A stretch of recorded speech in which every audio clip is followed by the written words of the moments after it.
Okay, so this is joint work with Umberto Villa from UT Austin, AMGe Coarse from the Tech University of Denmark, and Pania Vasilevsky from Lawrence Livermore National Laboratory. Okay. So first, a brief outline of the presentation. I'm going to go into why we're interested in looking at these nonlinear multigrid techniques at all. Then I'm briefly going to touch on the version of AMGe, element-based algebraic multigrid, that we are using for this work. Then I'm going to go into the full approximation scheme, which is this nonlinear multigrid algorithm. I'm going to introduce the model problem that we are solving. And finally, I'm going to show some numerical results for that model problem and come up with a round off the conclusion. So we are interested in using FAS because like any other guy, we want a scalable solver. And we want to combine FAS with AMGe so we can do FAS on unstructured meshes and still get a scalable solver. I've done previous work with FAS on structured grids for porous media flow applications, and we found some interesting features, attractive features of the method. Some of them here, outlined here. We have a larger basin of attraction compared to Newton's method, so in that application where we do time stepping, it allows us to time step longer compared to Newton's method.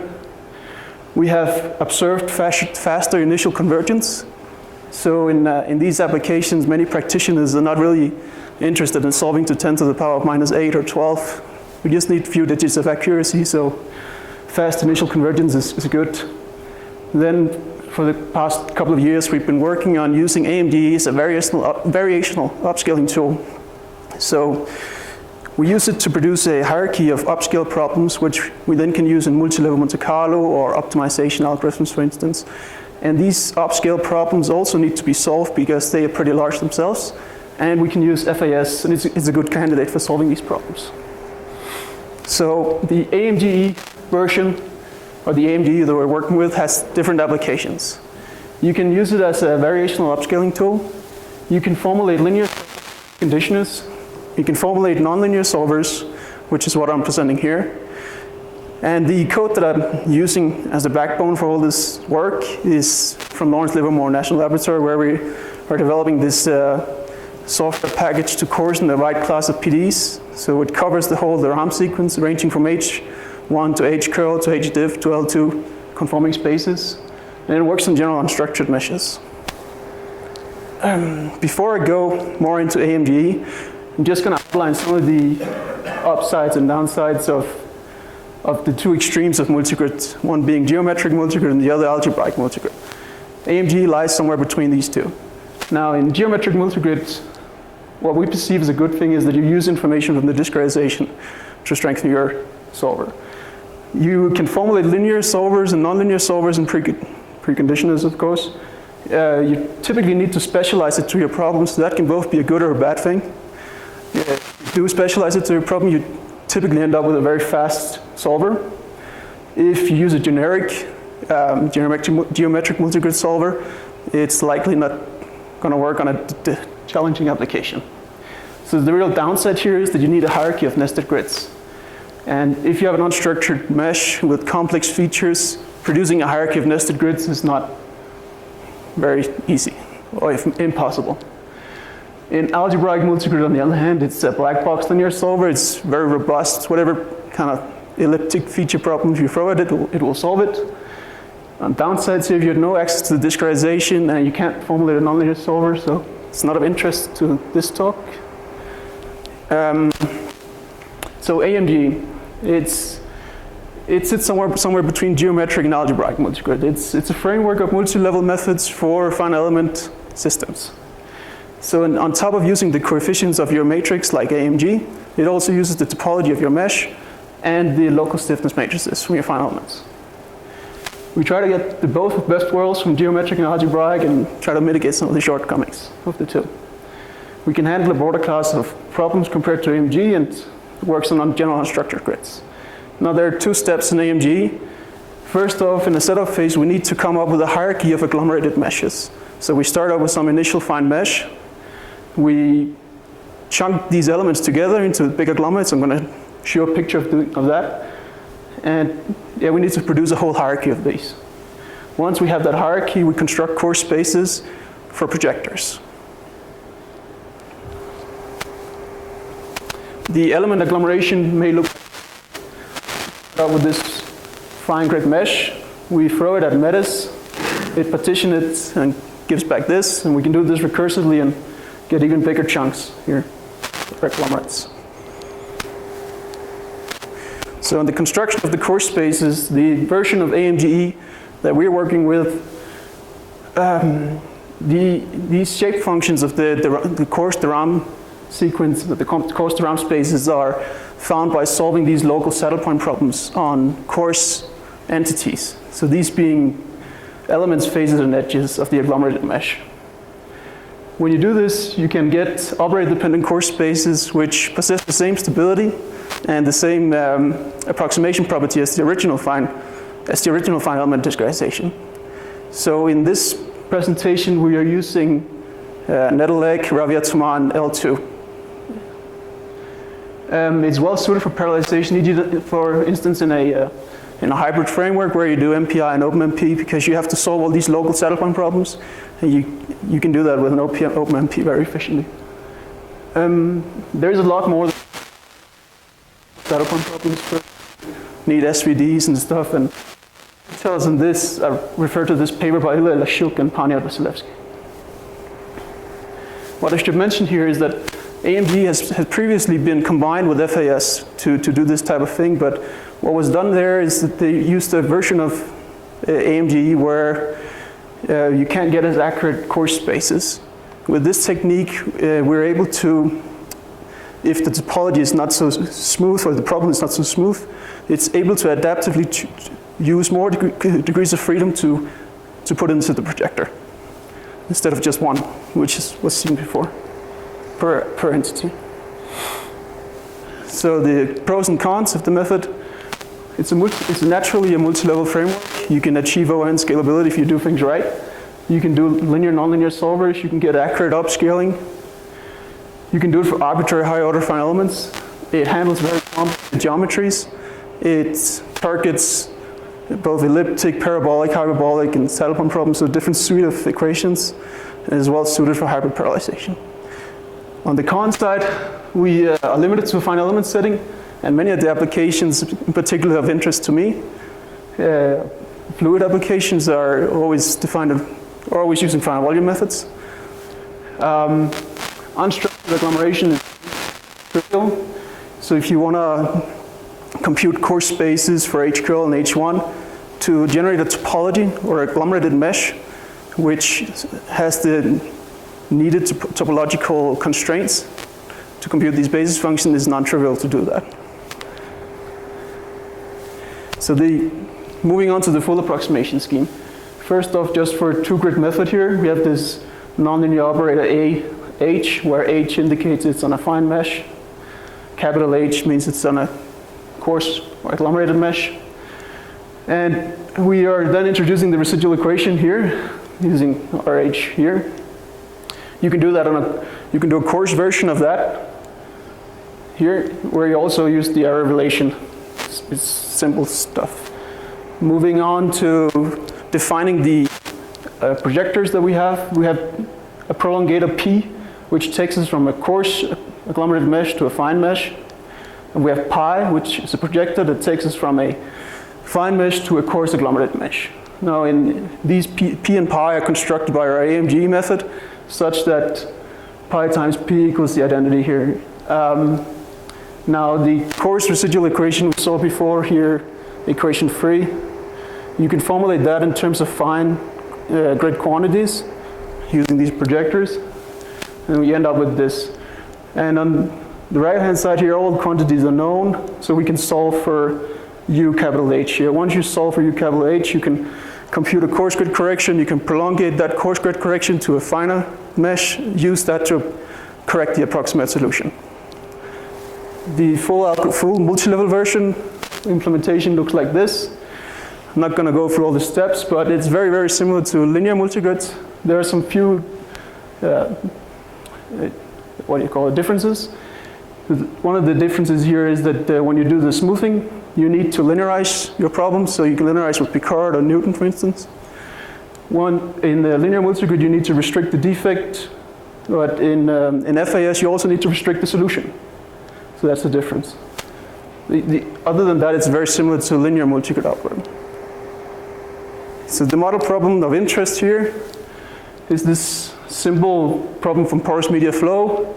It models steady-state, single-phase primary depletion of an oil reservoir. So it's in the early stages of an oil reservoir. You just poke a hole, drill a well, and the pressure in the reservoir is driving the flow. We have K, which is a permeability field. It describes the rock's ability to transport the fluids. P and U are the pressure and velocity. Those are primary variables. We do a mixed formulation here. We model the pressure dependency of the permeability like this, where K0 is something the user provides, is a reference permeability field. I'll give you a picture of what we're using later. It's a cell-by-cell value field, and the parameter here we can use to control the strength of the nonlinearity. Now we used, for discretization, the mixed finite element method, specifically lowest order Rabiot-Tomar and piecewise discontinuous polynomials. The linearization is done, as I'll show you later, with both Picard and Newton's method. For FAS, we found that Picard, for this particular problem, was the best linearization technique. The variational formulation is listed here. So in each Newton or Picard step, we need to solve this problem here, where we have the Jacobian and the residual.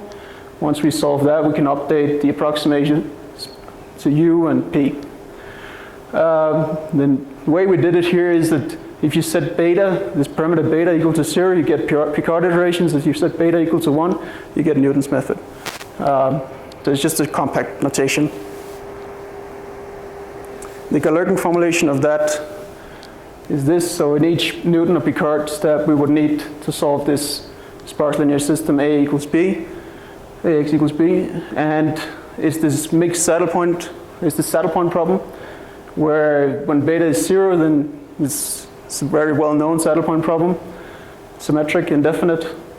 When beta is 1, it's more messy.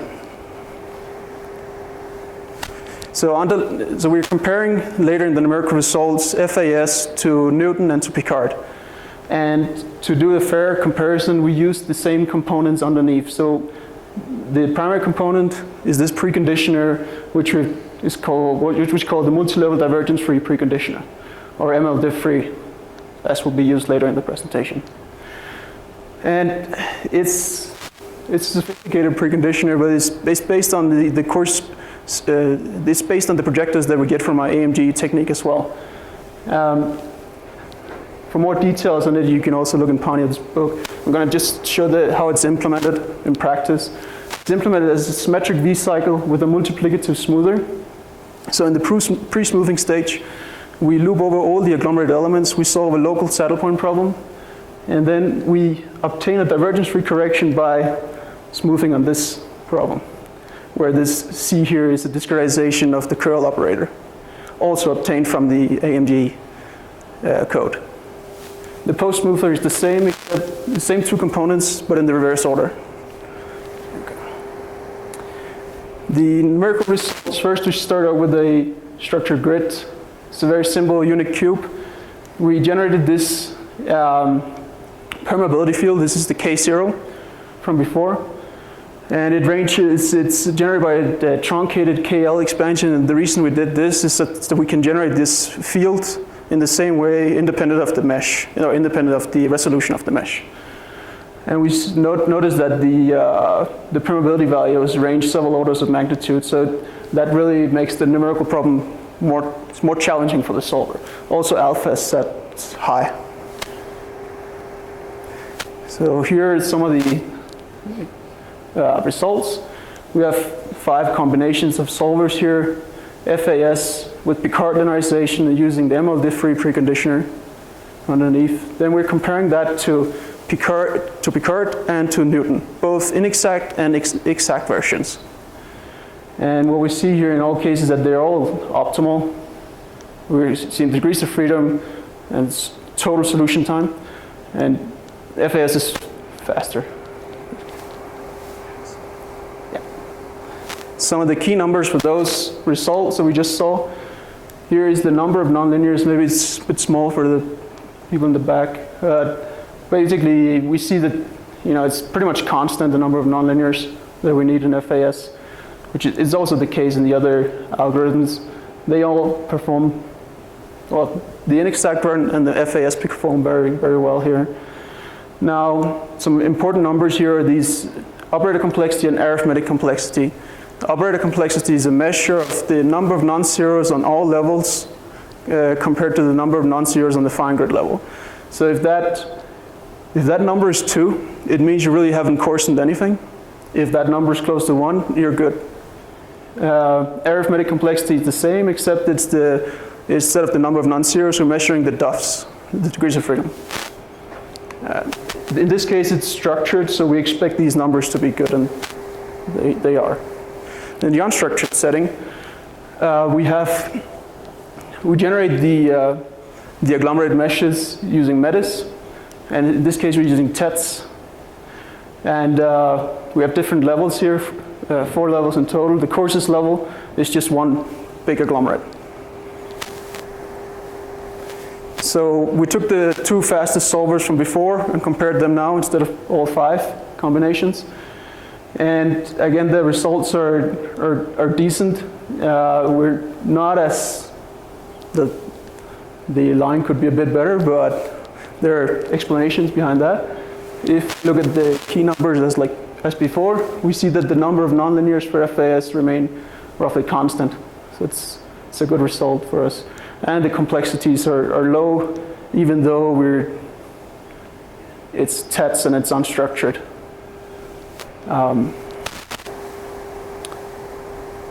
So summing up, we have combined FAS with AMGe, this version of AMGe with improved approximation properties. And we've demonstrated how it works on a challenging numerical problem. We saw that the mesh-independent convergence of FAS in terms of the number of V-cycles, there are, one point I missed before.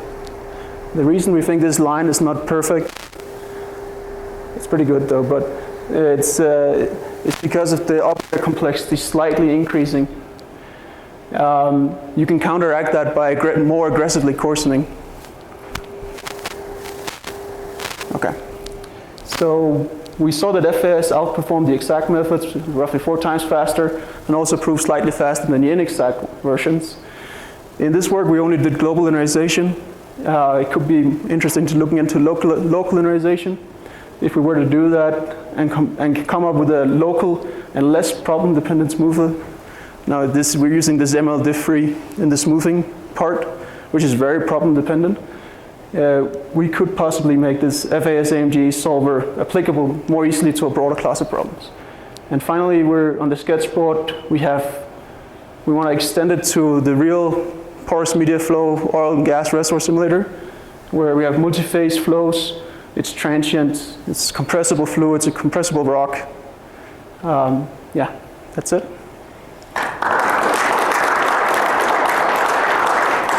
Well, we're on a roll here, folks. We've got 6.5 minutes to harass Max with questions. Yeah. Have you tried your algorithm on unstructured views? We just, this is unstructured. This, see here. Yeah, what I failed to mention actually is that the way we generated these unstructured meshes was just by calling netgen and forcing it to do it finer and finer. So it's not a sequence of refined meshes. It's actually calling a mesh generator every time. So. Are you using nested iteration here? In what? You know what I mean? No, I'm not sure if I follow. When you start the problem with 827,000 unknowns, you use the solution you got from 679,000. You mean full multigrid type? Yeah, full multigrid type. No, we haven't tried that yet. Only V cycles. That should, if you're doing it straightforward this way, you're going to have this log n thing coming in because you've got to take more iterations to solve the system to discretization error. But if you do nested iteration, boy, it's going to work like a charm. Yeah, we should try full multigrid. Yeah. What kind of discretization do you use to It was a mixed finite element discretization using Ravier-Tomar and piecewise discontinuous polynomial. And the AMGe, which construct the upscale system on the coarse levels, does it conserve like local mass conservation for this system? Or? Yes. Yeah. We have there are several papers out now. The best one is probably the 2014 paper by Ilya Leshuk and Paniot describing these things. We also have a paper submitted to CISC where we show that this mass conservation stuff actually, yeah. So do you remember how many terms you took in your KL expansion? Can you repeat that? Do you remember how many terms you took in your KL expansion in your first numerical? Yeah, we did 6 eigenmodes. What kind of computing platform did you do this stuff on? This is computed on Sierra. Okay, so it's the Lawrence platform, Yeah, it's on Lawrence Livermore computers. not the one you have at home. No. Okay. Other questions? Failing that, let's thank our speaker again, and we'll reconvene in